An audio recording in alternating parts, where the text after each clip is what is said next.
नमस्कार।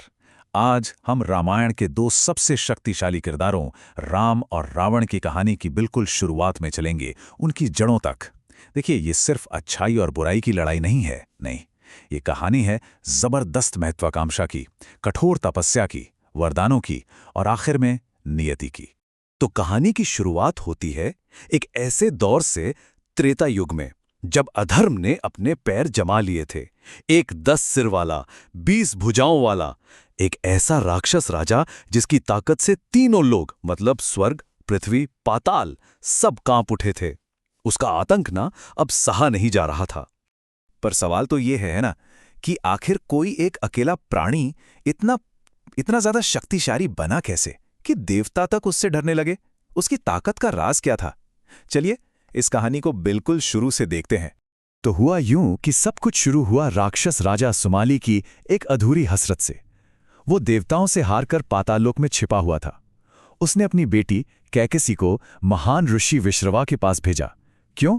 ताकि उसे भी कुबेर जैसा ही एक तेजस्वी बेटा मिले। लेकिन कैकसी पहुंच गई एक गलत समय पर, और ऋषि ने भविष्यवाणी कर दी कि उसकी संतानें क्रूर स्वभाव की होंगी। और इसी मिलन से जन्मा दशग्रीव, जिसके 10 सिर और 20 हाथ थे।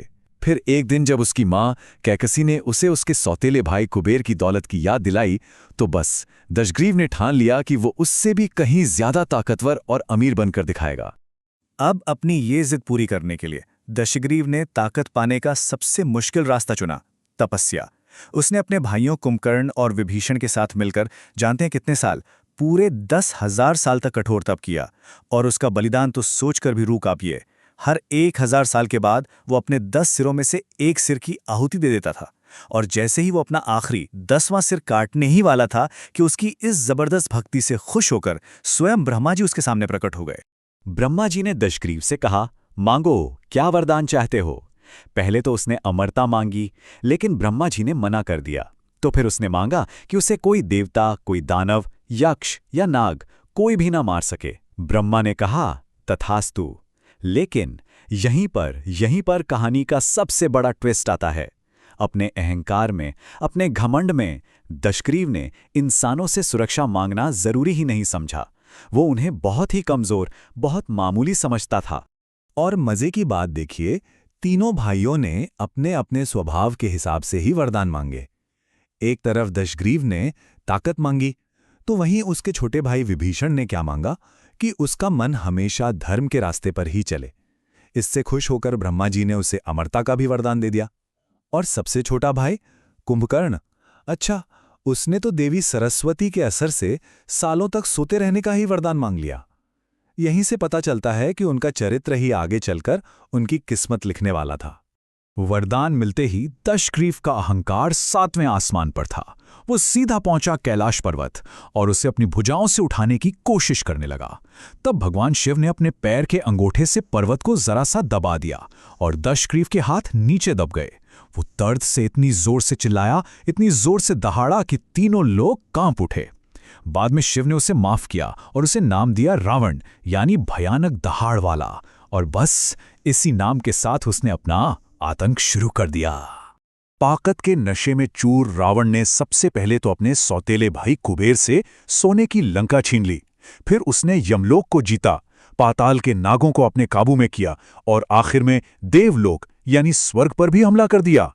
उसका आतंक इस हद तक बढ़ गया था कि उसके बेटे मेघनाथ ने तो खुद देवराज इंद्र को बंदी बना लिया था, और तभी से उसका नाम पड़ा इंद्रजीत। रावण के अत्याचारों से पूरी दुनिया त्राही माम कर उठी। अब पानी सिर से ऊपर जा चुका था। सारे देवता, ऋषि मुनि सब परेशान होकर ब्रह्मा जी के पास मदद मांगने पहुंचे। सब जानते थे कि रावण को जो वरदान मिला है, उसके रहते वो खुद उसका कुछ नहीं बिगाड़ सकते। और यहीं पर बात आती है ब्रह्मांड के संतुलन की। देखिए, एक तरफ था रावण जो अहंकार और अधर्म का प्रतीक बन चुका था, तो जाहिर है दूसरी तरफ धर्म की स्थापना के लिए एक शक्ति का उदय होना ही था। रावण वो अपने ही वरदान की एक खामी की वजह से सुरक्षित था, और अब उसी खामी को जवाब बनने के लिए एक अवतार का जन्म होना था। तब ब्रह्मा जी ने देवताओं को रावण के वरदान की वही सबसे बड़ी भूल याद दिलाई कि उसने मनुष्यों से तो कोई सुरक्षा मांगी ही नहीं थी। उन्होंने ऐलान कर दिया कि रावण का अंत एक इंसान के हाथों ही लिखा है। और ये सुनते ही सभी देवताओं ने भगवान विष्णु से प्रार्थना की कि वो पृथ्वी पर एक मनुष्य के रूप में अवतार लें। और देखिए संयोग, ठीक उसी समय अयोध्या के राजा दशरथ, जो अपनी कोई संतान न होने की वजह से बहुत दुखी थे, वो पुत्र पाने के लिए एक बहुत बड़ा यज्ञ कर रहे थे। नाम था पुत्रेष्ठी यज्ञ। और बस यही वो मौका था जिसका सारे देवताओं को इंतजार था। यज्ञ की पवित्र अग्नि से एक दिव्य पुरुष प्रकट हुए। उनके हाथ में सोने के एक बर्तन में दिव्य खीर थी। राजा दशरथ ने वो खीर अपनी तीनों रानियों कौशल्या, केकेयी और सुमित्रा में बांट दी।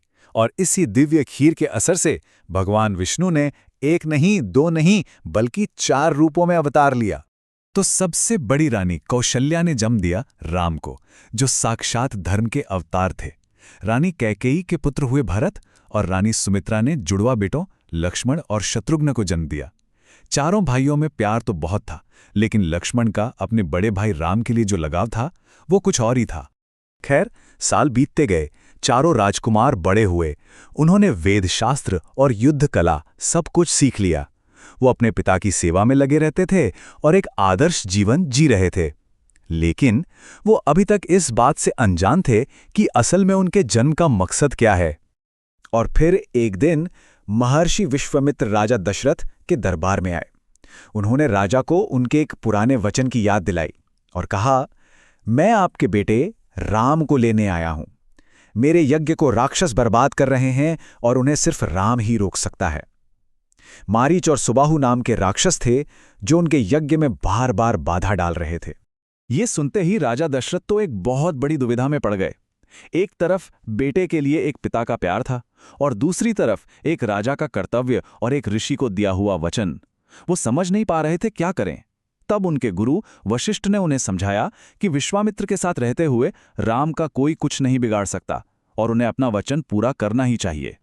जब राजा दशरथ मान गए तो राम अपने प्यारे भाई लक्ष्मण के साथ महर्षि विश्वामित्र के साथ चल पड़े। रास्ते में उनकी पहली चुनौती थी ताड़का नाम की एक भयानक राक्षसी। राम ने उसका वध किया।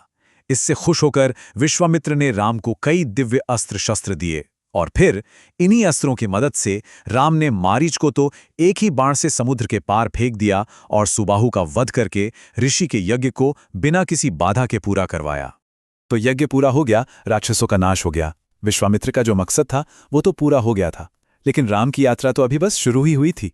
एक नया रास्ता, एक नया अध्याय उनका इंतजार कर रहा था।